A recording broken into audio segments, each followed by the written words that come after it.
सहसा मॉलमध्ये लोक शॉपिंग करायला जातात, पण एकदा अशाच एका मॉलमध्ये भलतीच धमाल झाली.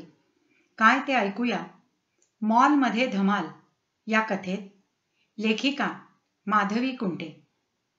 श्रोते हो, कथा मंजिरी चॅनलमध्ये तुम्हा सर्वांचं मनपूर्वक स्वागत आहे आणि अशाच छान छान कथा ऐकण्यासाठी चॅनल नक्की सबस्क्राईब करा. तर ऐकूया कथा मॉलमध्ये धमाल. लेखिका माधवी कुंटे. पर्वतासन करता करता रागिणीने डोळे उघडून एकदा आसपास नजर फिरवली. मंजिरी म्हणजे तिची एकुलती एक लाडोबा मुलगी कानाला वॉकमॅन लावून मस्तपैकी त्या तालावर जिम्नॅस्टिक्सचे प्रकार करत होती. दुसरीकडे रमाताई म्हणजे रागिणीची आई मंजिरीकडे बघून तसे हातवारे करत होत्या. मंजिरी कशी योग्य ठिकाणी गोलाई असलेली तरीही सडपातळ आणि चपळ दिसत होती. रेशमाची लड उलगडावी तसं तिचं शरीर सुळसुळत होतं. तिकडे आई पण बारीक अंगासरशी दिसत होती. रागिणीचं लक्ष आपल्या शरीराकडे गेलं. सगळंच कसं भरभरून कपड्यातून बाहेर पडायला उत्सुक असल्यासारखं उदंड. तिला वाटलं, इतकं डाएट करून आणि योगासनं करून फिरायला जाऊन आपल्यावर देव मेहरबान असल्यासारखा आणि ही संपदा वाढवतोय. या दोघी मस्त खाऊन पिऊन आहेत तरी आपल्या बारीकच्या बारीक. घरातलं उकडलेलं अन्न आवडत नाही म्हणून मंजिरी बाहेर मित्रमैत्रिणींबरोबर भेळ, चाट, पिझ्झा वगैरे हादडून येते. आई कोपऱ्यावर पणशीकरांकडे रोज छानपैकी खाऊन येते. तरी या दोघी ते सगळं पचवून आपल्या चवळीच्या शेंगाच. तिला अगदी राग आला, आपल्या स्वतःचा आणि त्या दोघींचाही. आता उठून चहा करा, बँकेत जायची तयारी करा, स्वयंपाकाच्या बाईसाठी भाज्या धान्य काढून ठेवा. आई अगदी मस्त उन्हाळत असते. त्या लाफ्टर क्लबचे एक एक तरणे म्हातारे आणि या म्हाताऱ्या सगळे मिळून अगदी मज्जा करत असतात. एवढ्यात रागिणीच्या गुडघ्यात बारीक कळ आली. तिला वाटलं, आता आपणही म्हाताऱ्या होत चाललो. छे, म्हाताऱ्या काय, 45 नुकतंच सरलं. जयराज मंजिरीच्या जन्मानंतर 5 वर्षात गेला. परदेशी कॉन्फरन्स आटपून परत येताना विमानातच त्याला हार्ट अटॅक आला. मंजिरीला छान वाढवायचं आणि न रडता जमेल तितका जीवनाचा आनंद घेत जगायचं असं आपण ठरवलं. आई ही सोबतीला येऊन राहिली. तिघी कशा नेहमी एकत्र सगळे कार्यक्रम एकत्र करायचो. पण आता या दोघी वेगळ्याच ट्रॅकला लागल्यात असा अलीकडे रागिणीला संशय यायला लागला होता. आपण किती एकट्या, असा दुःखद विचार मनात येऊन रागिणीची पालथी मूठ आपोआप कपाळाकडे गेली. मान उजव्या खांद्याकडे कलंडली. डोळ्यातून पाणी येईना पण हलकासा हुंदका ओठाद्वारे बाहेर पडला.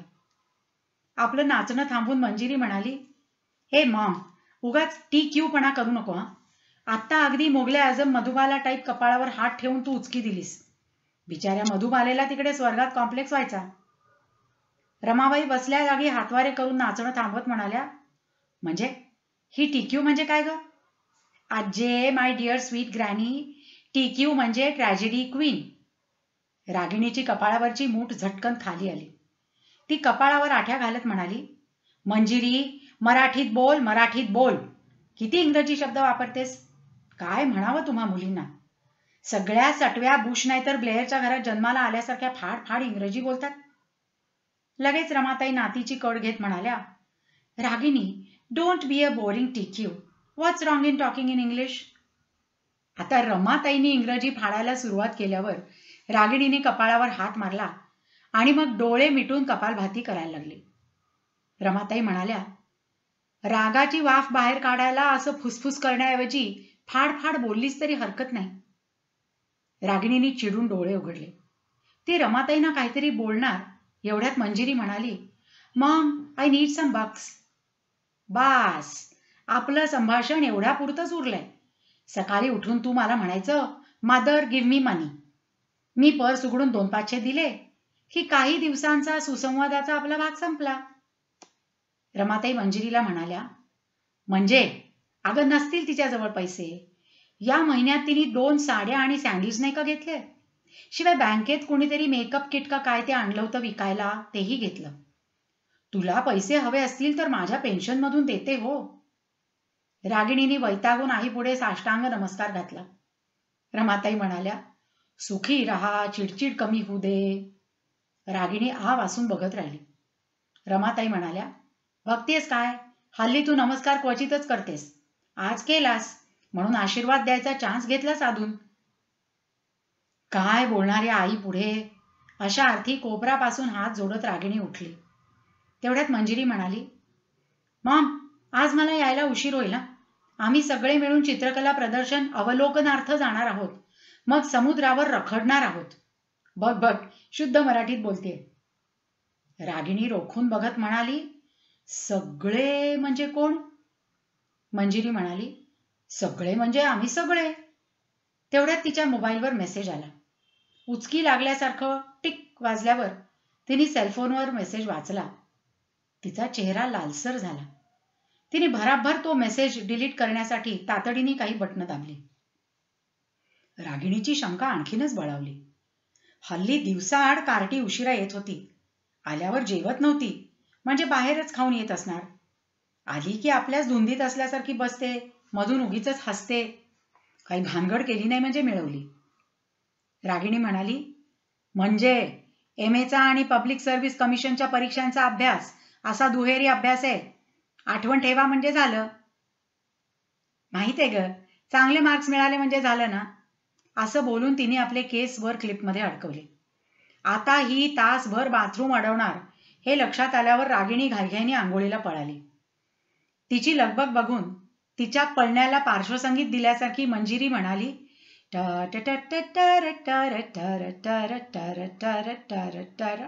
Baby elephant वॉकचं music. आंघोळ करताना सुद्धा रागिणीच्या डोक्यात चक्र फिरत होतं. मंजिरीने काही भानगड केली नाही म्हणजे मिळवली. कार्टी कुठे फिरते, कुणाबरोबर फिरते ते लक्ष ठेवून शोधूनच काढायला हवं. सकारात्मक पालकत्वाच्या 2 आठवड्यांच्या शिबिराला तिने उपस्थिती लावली होती. तेव्हापासून ती मंजिरीशी सुसंवाद साधावा, तिचे मित्रमैत्रिणी कोण ते बघावं म्हणून धडपडत होती. तेव्हा रमाताई म्हणाल्या, अगं, आता तिचे पालक व्हायचे दिवस आलेत. तू कसली पालकगिरी गाजवतेस? गधडीनं काही भानगड केली म्हणजे?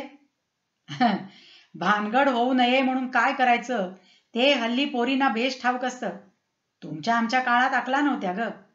हे विस्तृत ज्ञान नव्हतं म्हणून BR चोप्राला धूल का फूल पिक्चरची स्टोरी मिळाली. रागिणीने मान हलवली. अलीकडे या आईशी सुद्धा सुसंवाद होणं महाकठीण कर्म झालंय. तिचा उदार मतवाद नातीच्या बाबतीत भलताच वाढलाय. बरं, आईशी वाद घालणं कठीण. साक्षात आप्पा हात टेकायचे, तिथे आपण तर किस झाड की पत्ती. मंजिरी भराभर तयार झाली. तेव्हा रागिणीने तिच्या कपड्यांकडे नापसंतीने पाहिलं. मंजिरीने खांदे उडवले आणि म्हटलं, मामा, हा कॅज्युअल ड्रेस आहे. सगळ्या पोरी लो वेस्ट जीन्स आणि थोडा फंकी टॉप घालून हिंडतात हल्ली. तुझी देह संपदा भलतीच. मामा प्लीज, इथे कुणाला वेळ असतो एवढं बघत बसायला? जो तो धावत असतो आपापल्या कामासाठी. बघणारे बोके बरोबर बघतात. त्या बोक्यांना सोटे कसे हाणायचे माहिती असतं. आणि हा ड्रेस. बोलता बोलता तिने जीभ चावली आणि पुढचं वाक्य गिळून टाकलं. तेव्हा तर रागिणीचा संशय पक्काच झाला. मंजी कार्टी कुणा पोराबरोबर नक्की फिरतेय. कोणी असा तसा गाठला नसला म्हणजे मिळवली. आपल्याला शोधूनच काढायला हवं. बँकेत सुट्टीचा अर्ज टाकायला लागला तर टाकायचा, पण तो कोण ते शोधायचंच, असा तिने मनाशी निश्चय केला. त्या निश्चयाचं तेज तिच्या चेहऱ्यावर पसरलं. मी कर्तव्यात तसूभरही मागे नाही, हा करारी बाणा तिच्या नजरेत झळकला. आणि मग भराभर साडी नेसून थोडासा मेकअप करून ती बँकेत निघाली. तेव्हा रमाताई म्हणाल्या, रागिणी, हल्ली तुझा मेकअप वाढतच चाललाय. आणि शिफॉनच्या साड्या तरी किती घेतल्यास? नाही, मला काहीच देणं घेणं नाही, पण आई आत्ता एवढा भोचकपणा करते तर तिच्या लहानपणी तिने आपल्या आजीला किती पिडलं असेल, असा विचार करत रागिणी बाहेर पडली. मंजिरीने स्कूटरला किक मारली. कॉलेज संपल्यावर आज अभय लगेच भेटणार होता. त्याला शनिवारचा हाफ डे असायचा. 6 महिन्यापूर्वीचा तो शनिवार आठवून तिला हसू आलं.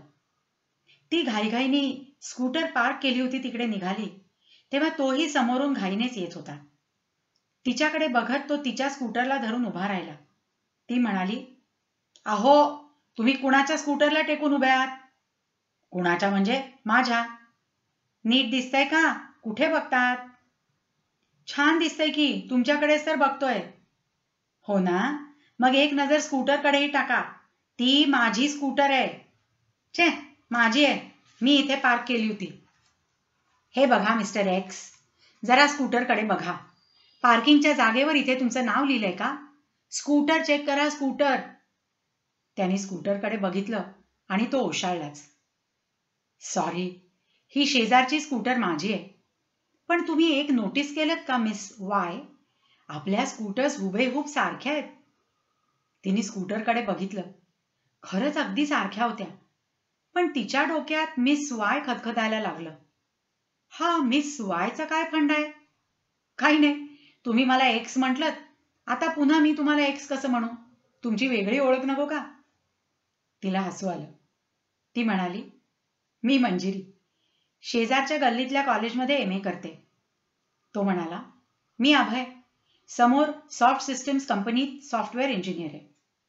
अशी भेट झाली आणि ओळख झपाट्याने वाढली.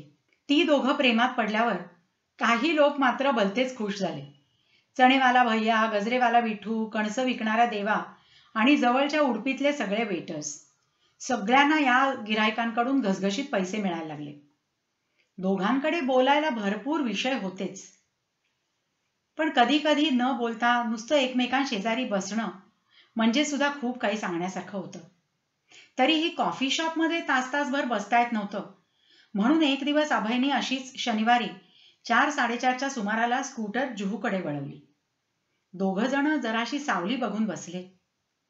अभयनी बोलता बोलता तिचा हात हातात घेतला. ती अंगांगी मोहरून आली. तेवढ्यात खाडकन टाळी वाजली. दचकल्याने दोघांनी हातातून हात काढून घेतले.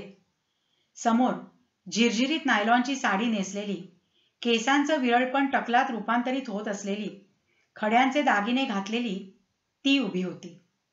पुन्हा टाळी वाजवत ती पुरुषी आवाजात म्हणाली, क्यों बे, शर्माता है क्या? अभयनी 10 रुपये काढले. ते बघून ती एकदम भडकली. हे, मैं भिखारी है क्या? भिखारी भी 10 रुपया नहीं लेता. एक हरी पत्ती निकाल जल्दी, चल, खोटी मत कर. हो ना करता अभयकडून 50 रुपये वसूल करून ती टाळ्या वाजवत गेली. अभयचा वैतागलेला चेहरा बघून मंजिरीला हसू कोसळलं. तिच्याकडे बघून अभय चिडक्या आवाजात म्हणाला, आधी त्या बाबानं माझा मामा बनवला, आता तू हास आणखी. जखमेवर मीठ चोळ. त्यावर तिची नक्कल करत मंजिरी म्हणाली, अबे गुस्सा काय को करता है मेरे राजा? हरी पत्ती निकाल फटाफट.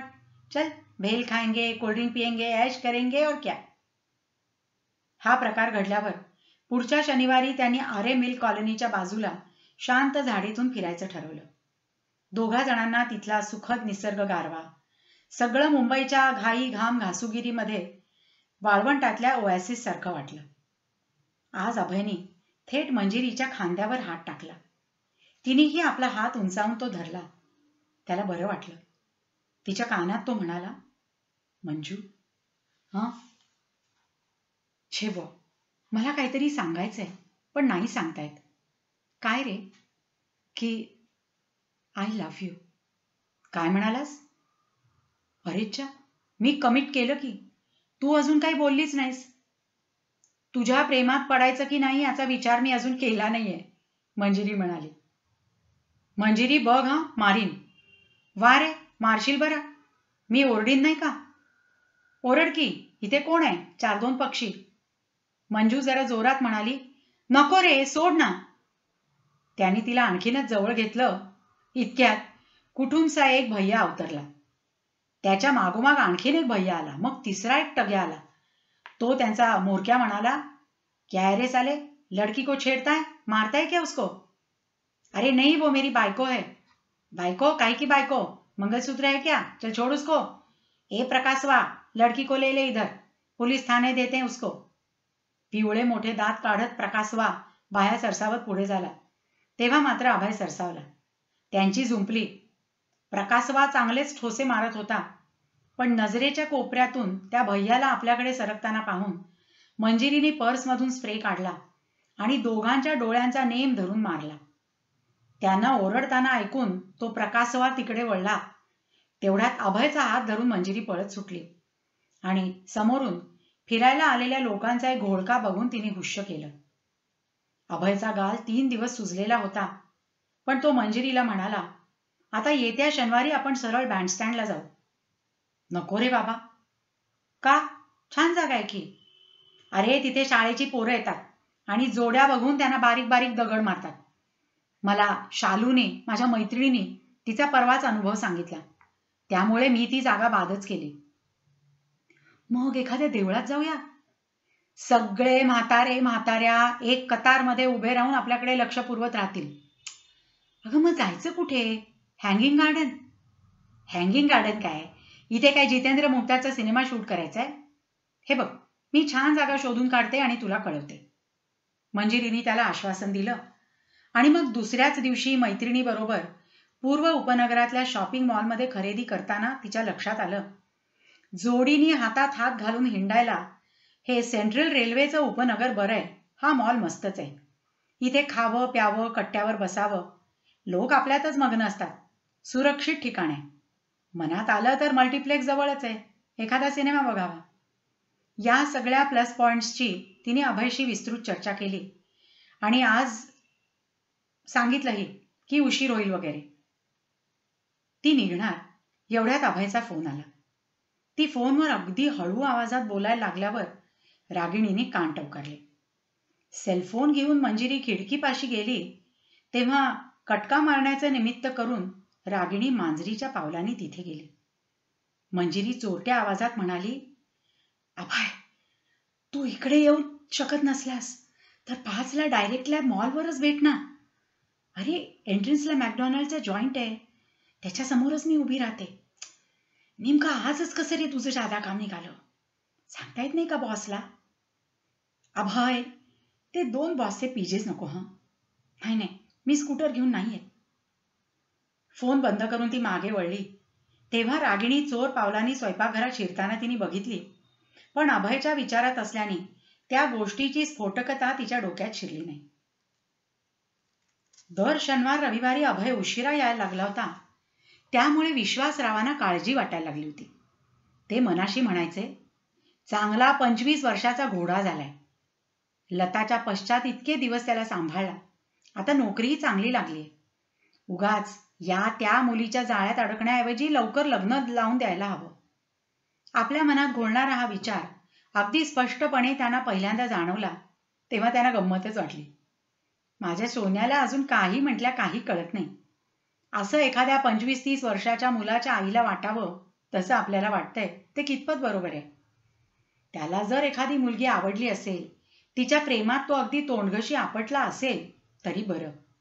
आपल्याला लग्नासाठी मुली बघण्याची कटकट तरी मिटेल असं त्यांनी मनाला समजावलं.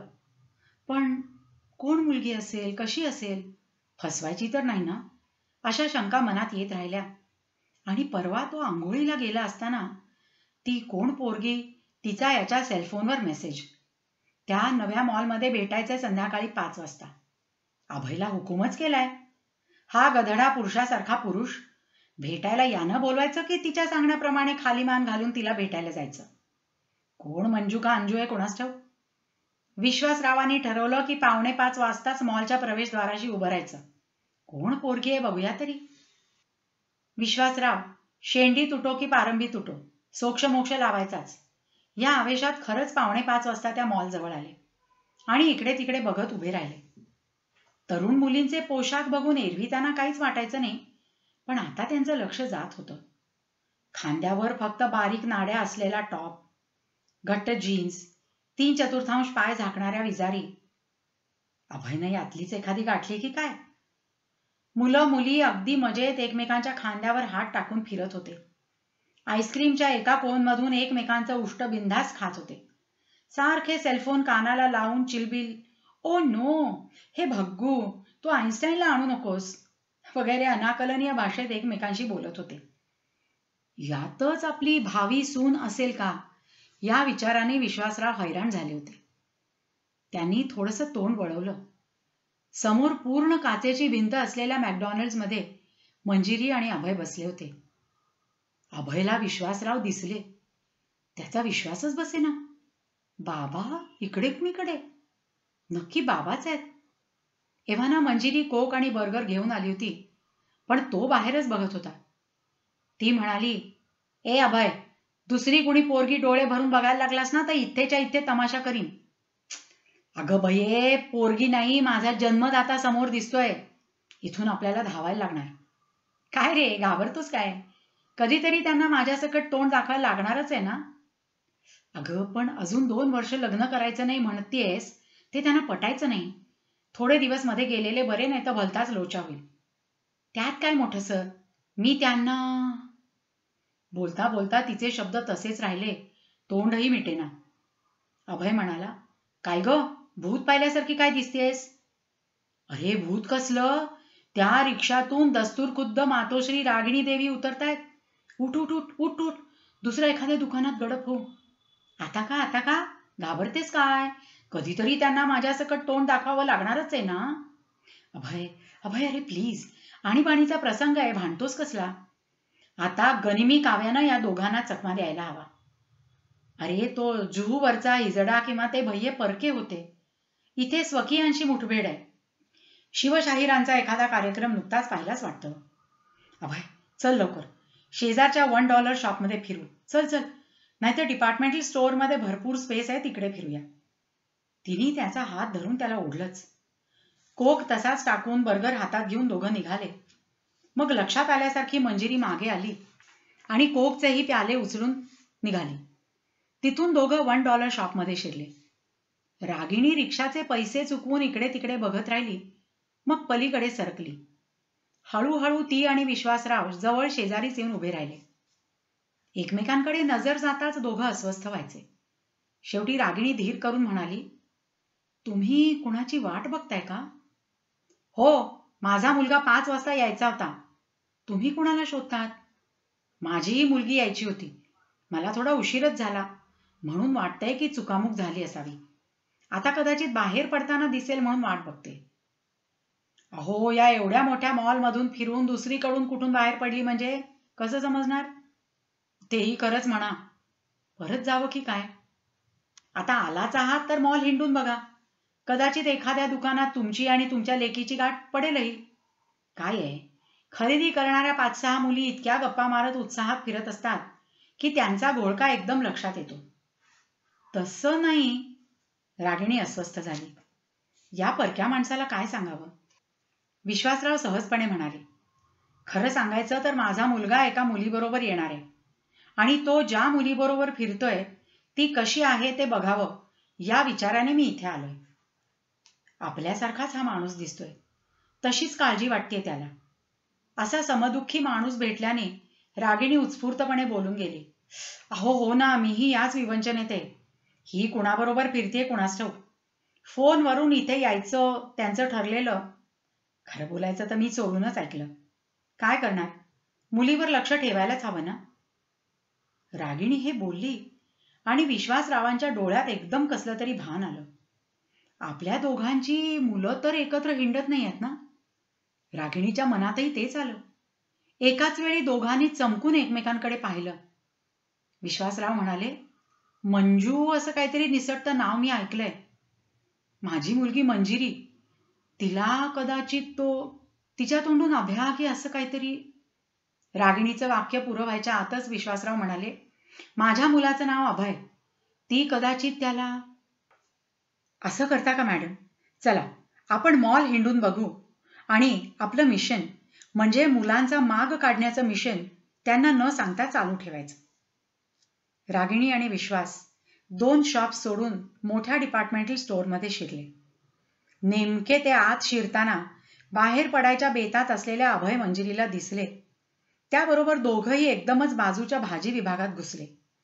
मंजिरीने तेवढ्यात तिथून चिरलेल्या भाजीची पॅकेट्स घेतली.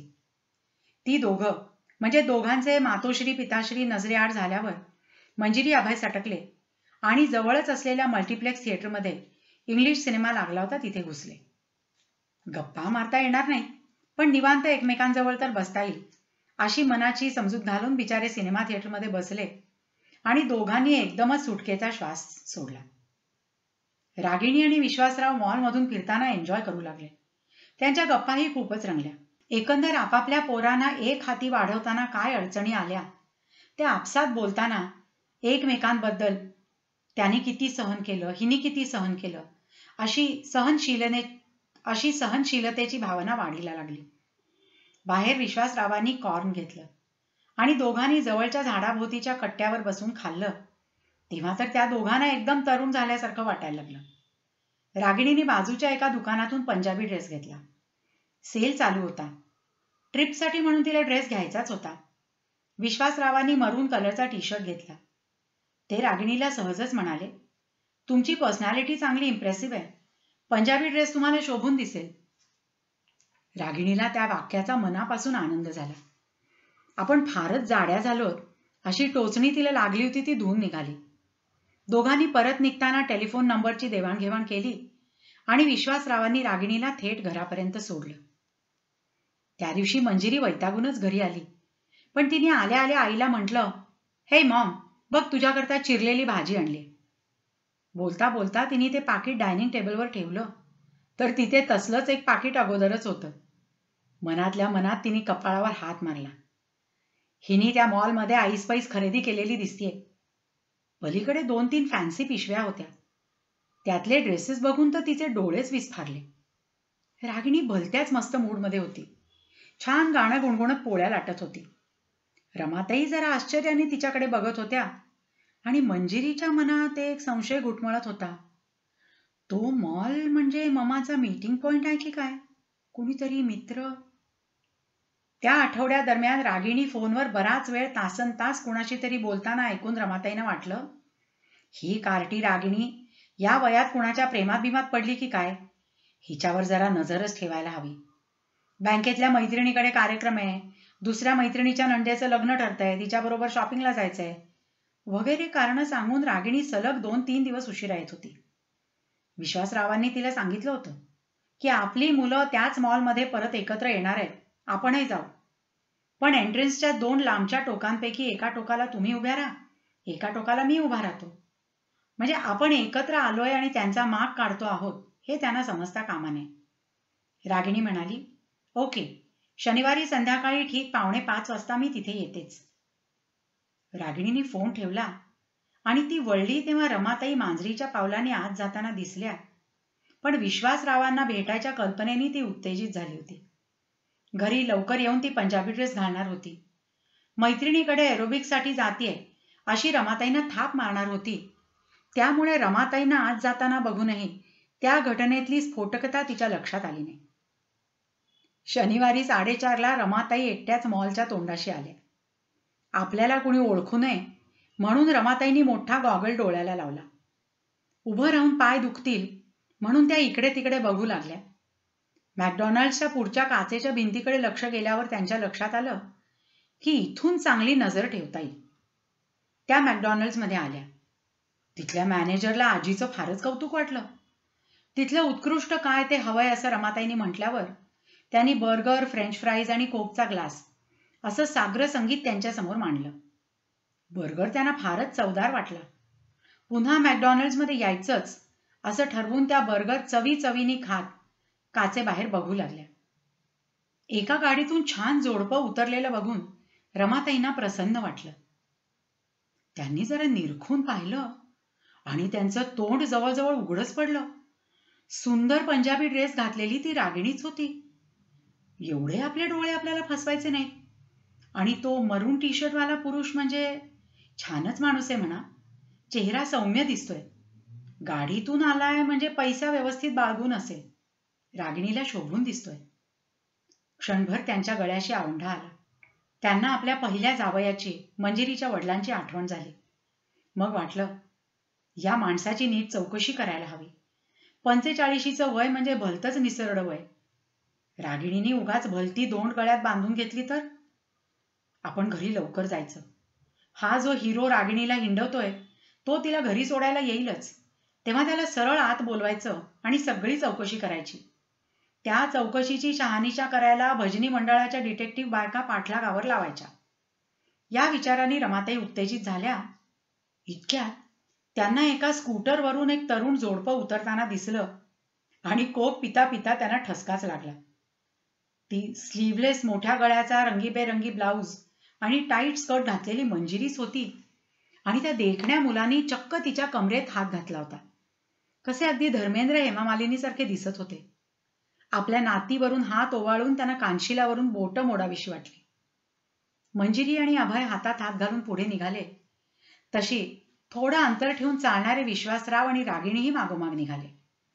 फ्रेंच फ्राईजचं पुडकं उचलून रमाताई मोठा गॉगल नीट बसवत त्यांच्या मागे निघाल्या आणि मग छपाछपीचा खेळ वेगवेगळ्या दुकानातून सुरू झाला.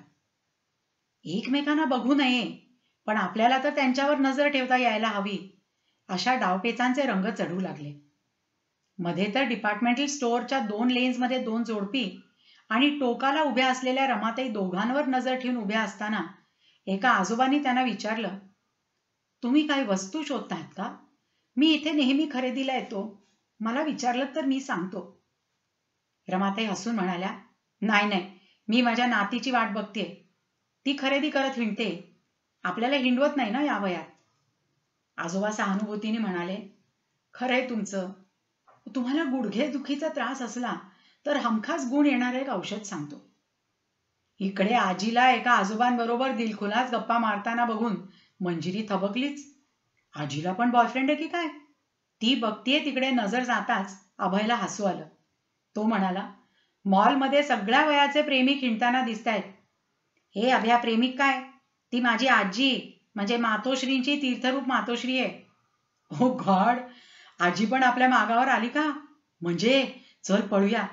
याच फेमस उपनगरात आणखी एक मॉल आहे, तिकडे जाऊ. अभ्या, तुझे कुणी आजोबा काका मावशी आहेत का रे? नाहीतर उरले सुरले सिनियर नातेवाईक आपल्या मागावर तिकडे धावायचे. मुंबईत तसं कुणी नाही ग, आणि आता कुणी आलं तरी परवा नाही. डंके की चोट से कहूंगा, मी या मुलीशी लग्न करणार आहे. अभय, तू मला अजून रीतसर विचारलेलं नाहीस. इथेच विचारू का? नको, चल त्या दुसऱ्या मॉलमध्ये जाऊया. ती दोघं गेल्यावर रमाबाईंनी थोडी खरेदी केली.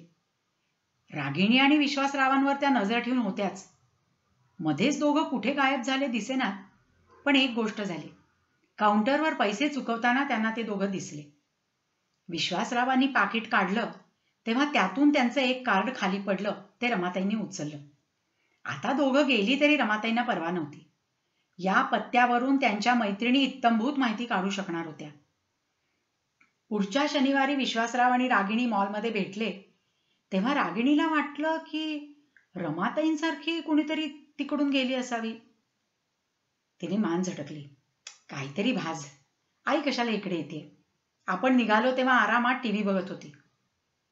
विश्वासराव तिला म्हणाले, रागिणी, खरं सांगतो, गेले काही दिवस ना बऱ्याच म्हाताऱ्या माझ्या घराबाहेर घोटाळतायत ग. एक पाणी प्यायला आत आली होती.